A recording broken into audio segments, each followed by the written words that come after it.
Hi lovelies, welcome back again to my YouTube channel. In today's video, I'm going to be showing us easy and correct way to make this dress. If this is something you are interested in, keep on watching. Remember to like and leave a comment when you find this helpful. Let's dive right into the main tutorial. Please note that this is actually paper illustration.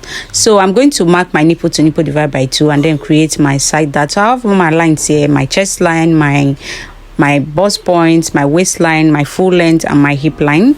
So the next thing we are going to do now is to style. First thing first, at this points on your neck width, you are going to go up by at least 3 inches to 3.5 inches, depending on how free you want the neck area to be. And then you are going to connect it back into your neckline. Please note that this neckline is 3 by 3 inches width.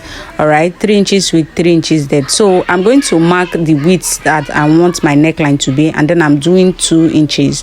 Please, this is the style inspiration. If you want yours to be more than this, you can do 2.5 inches. So at this point, I'm going to mark the same thing I mark on my neck width, which is 3 inches or 3.5 inches, depending on what you are using. Then I'm going to go ahead and then connect just as you have seen. Then for the armhole, come over to your chest line area, the armhole. You are going to come down by 1 inch, all right, because this is what we are trying to recreate. So we need to have space around our armhole.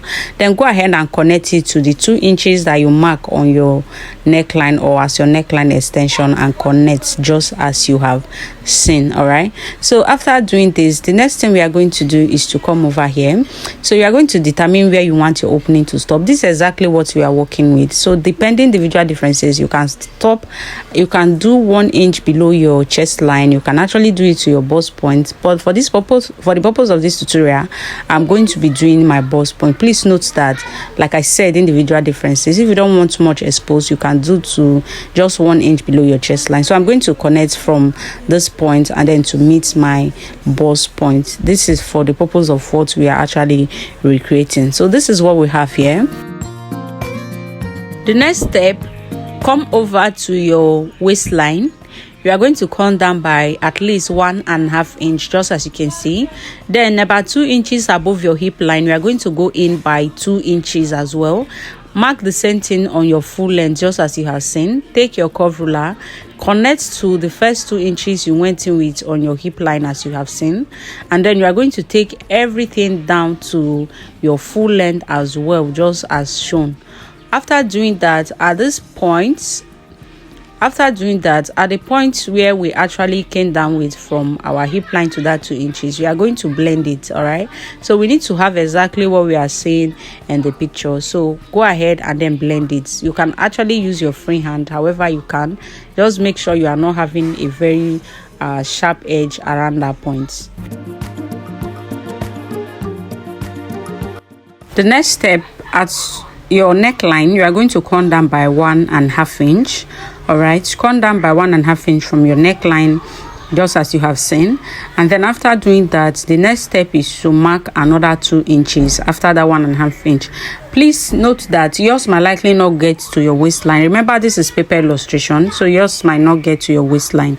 Just so we are clear, after 1.5 inch, mark your 2 inches and then place your curve ruler just as you have seen.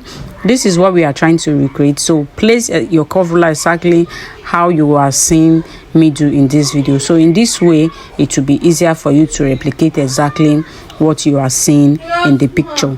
So after doing that, what we are going to do next is the 1.5 inches point. We are still going to repeat the same thing.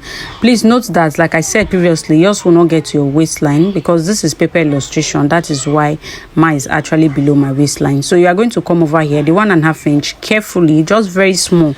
You can actually see what I'm doing. So about 0.5 inch inwards, just go ahead and then connect the same way. So I'm going to go ahead and then cut off the excesses that I won't be needing.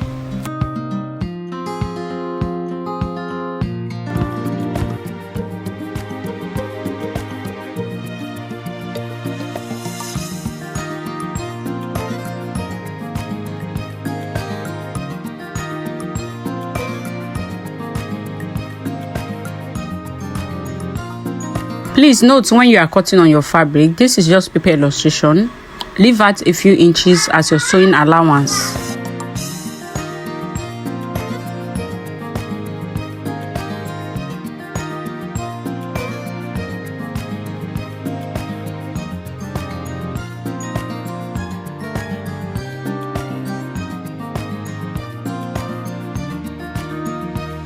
I'm going to go ahead and then slash my side dart open, just as you can see, to my bust pan like so, and then I'm going to close it off. Please note that my pattern paper is on fold.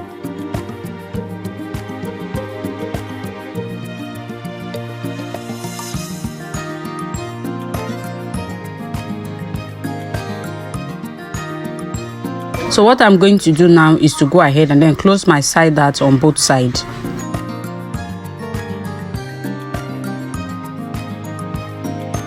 So remember, this is how we are going to be sewing it, and then this is what we are going to be having. But now we have tension around the bust area, as you have seen. So we are going to release that tension in order to add more fullness to our bust area, just as you can see in the video. This way you'll be able to achieve exactly what you are seeing in the picture. So what we are going to do now is to add fullness around there by releasing the tension around our bust. So just as you have seen, you are going to create a line. So randomly within the 1.5 inch that we created, please, you are not taking this to the 2 inches.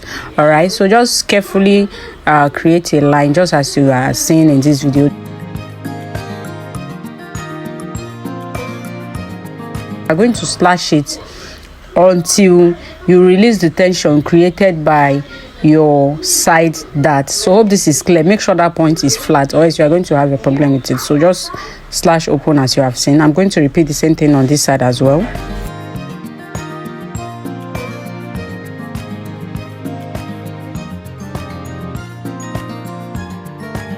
The next thing I'm going to do, I'm going to bring in a new pattern paper. That is another color of pattern paper. So with this brown paper, I'm going to be adding fullness.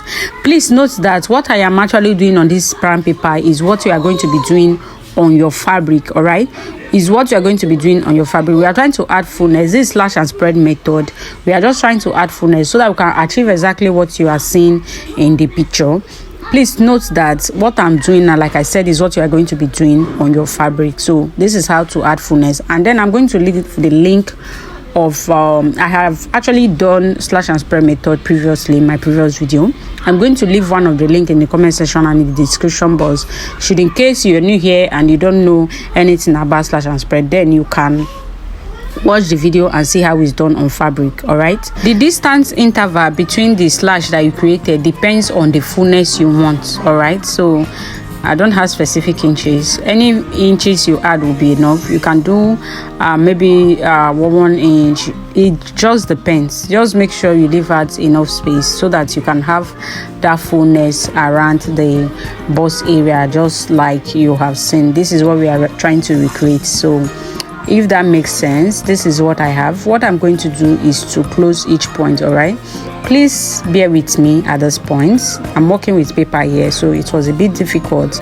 Just note that, like I said, I'm going to drop the link of the one I did on fabric, should in case you don't know how to do it at all. So just close off from one slash to the other slash. Close off the pattern paper. Like I said, is representing our fabric, so we are just closing off the pattern paper. That's the brown one. So from one white to the next slash, close from the slash to the next slash. All right, so that is what you are going to do with your fabric. So if that makes sense, I'll go ahead and then do this and cut off the excesses.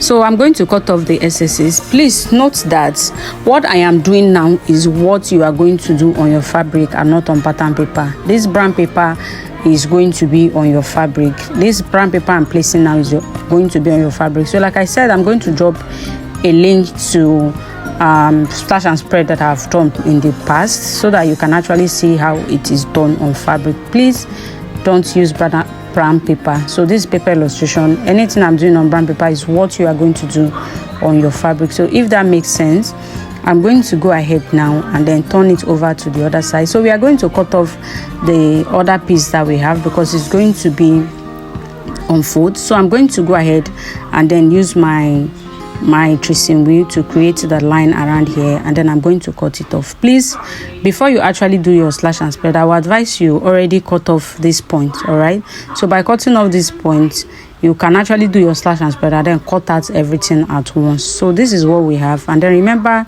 this is what we are going to have when we are done sewing. So I'm going to remove it so that we can actually continue with this process. So this is it, and then what you are going to do with this piece you have is just to create a random line on 1 inch depending on the fullness you want, and then bring in your pattern paper just as you have seen, and then you are going to go ahead and then slash it open. Please note that this pattern paper I'm bringing in is representing my fabric. Anytime you see me on brown paper, just know that I am indirectly telling you this is going to be done on your fabric. So if that makes sense, the distance you are going to leave will depend on the fullness that you want. So that is actually a choice. You can do 2 inches, you can do 3, depending on you. Just make sure everything align. Add 1/2 inch as your sewing allowance, and then cut out as well. All right, so when you cut out, just cut off the excesses, then come over here. You are just going to pleat it, all right, within that 2 inches that we came down with before we created our cuff. That is the only point you are pleating it with. The other side is going to be just normal straight sewing. All right, splits or gathers or ruffle, that is what you are going to do. Then this is it for the front, and then I'm going to set it aside. This is my back pattern, the same 1.5 inch we did at the side, and then remember 2 inches inward, the same thing we did as well at the front. You are going to also come down like that, and then mark the same 2 inches at your hemline, and then connect as well. So remember to always blend this point.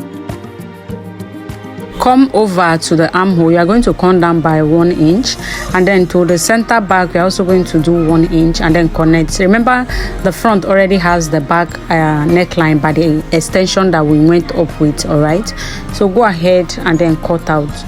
So like I said, we don't need the back neckline. We already actually replaced that at the front. All right, the front already has our back neckline, so this is all that we are going to have for the back. So for the side piece, the same thing we did at the front. Just slash it open and then create your space, and then also join it the same way, just like I instructed at the front. So get your ring. After joining, you are going to leave out opening that you are going to pass your ring in. So this is what you are going to be using to hold that 1.5 inches point and the excesses that we created. So just hold it in place at this point. So this is it for this video. If you find it helpful, like and leave a comment. You can as well ask your question in the comment section in any part that you are confused. Thank you so much. I will see you in my next video. Bye.